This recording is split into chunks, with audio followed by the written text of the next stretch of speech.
Sud Radio vous explique à 7h46 la crise immobilière qui se poursuit et il y a actuellement un débat à l'Assemblée nationale, mais il n'y a pas de ministre délégué au logement dans l'hémicycle parce qu'on n'a pas nommé de ministre. Alors il y a bien le ministre qui est en charge, qui a un grand portefeuille, c'est Christophe Béchu sur la transition écologique, mais en revanche un ministre spécifique, eh ben non. Nous sommes avec Sylvain Grattalou, qui est président de l'Union nationale de la propriété individuelle. Bonjour. Bonjour. Bon, quelle est la situation dans le logement là aujourd'hui? C'est vrai qu'il y a des textes qui sont étudiés à l'Assemblée nationale. Il n'y a pas un ministre délégué comme je le disais.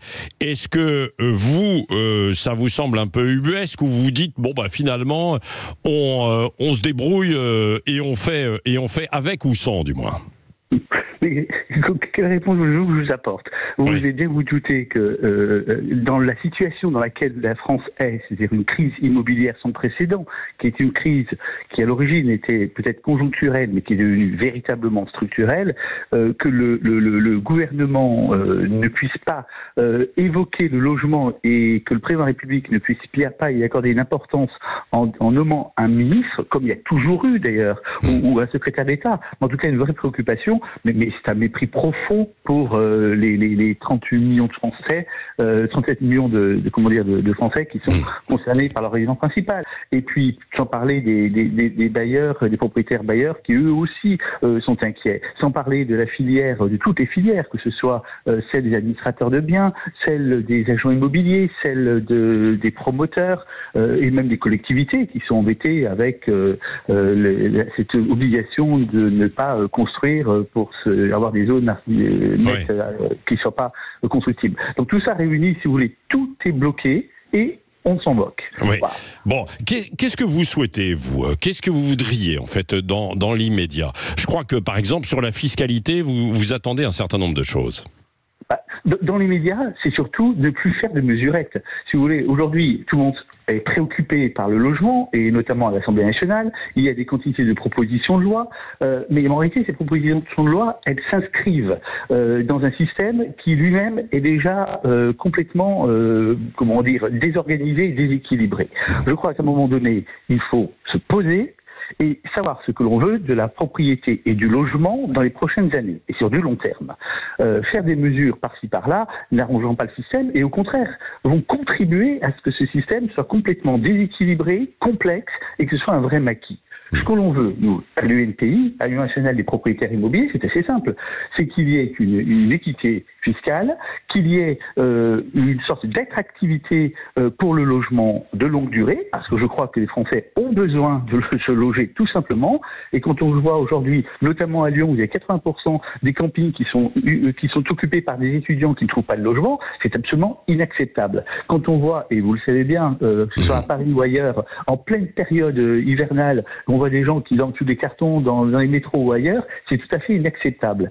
Quand on voit des propriétaires qui se demandent s'ils doivent pas vendre leurs biens parce qu'il faut rénover et n'ont pas les ressources nécessaires pour le faire dans les délais qui sont imposés, c'est inacceptable. Et tout ça, on ne s'en préoccupe pas. Les études vous demandez un moratoire, par exemple, sur justement les fameux DPE, les logements qui sont classés G ou ceux qui seront F bientôt et qui ne seront pas louables. Alors il y en a qui sont de véritables passoires thermiques et puis il y en a d'autres qui sont quand même évidemment louables et où on peut y vivre décemment, quoi. Mais bien sûr, on l'a toujours fait jusqu'à présent. Et vous ne croyez pas qu'il vaut mieux avoir un toit avec effectivement un logement qui ne soit pas classé correctement parmi les étiquettes, plutôt que rester dehors ou être sans logement? Bien sûr que les propriétaires sont favorables à cette transition énergétique. Bien évidemment, ce sont les modalités mises en œuvre qui sont inacceptables. On demande du jour au lendemain, même si on nous dit que ça fait longtemps qu'on en parle, mais vous savez bien qu'il faut qu'une population soit éduquée, il faut qu'elle puisse apprivoiser des phénomènes qui soient nouveaux. Là, pour l'instant, les propriétaires sont convaincus, un sur deux sont convaincus que leur logement est dans une bonne étiquette. Donc quand ils vont s'apercevoir que c'est pas le cas, qu'il va leur rester 6 mois avant de ne plus avoir un logement louable, mais ça va être la catastrophe. Et les entreprises derrière, elles ne sont pas pouvoir répondre, et le coût de matériaux augmente.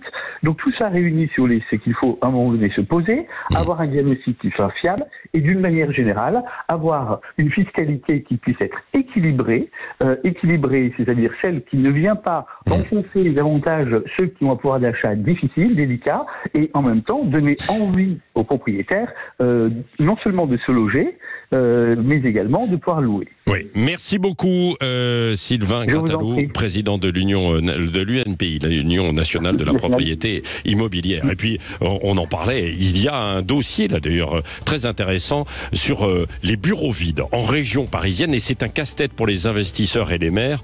Beaucoup d'immeubles qui sont devenus obsolètes et il faut les transformer. D'ailleurs ce sera étudié à l'Assemblée nationale sans ministre du logement délégué bien sûr. Et quand, comme on dit, quand le bâtiment va, tout va.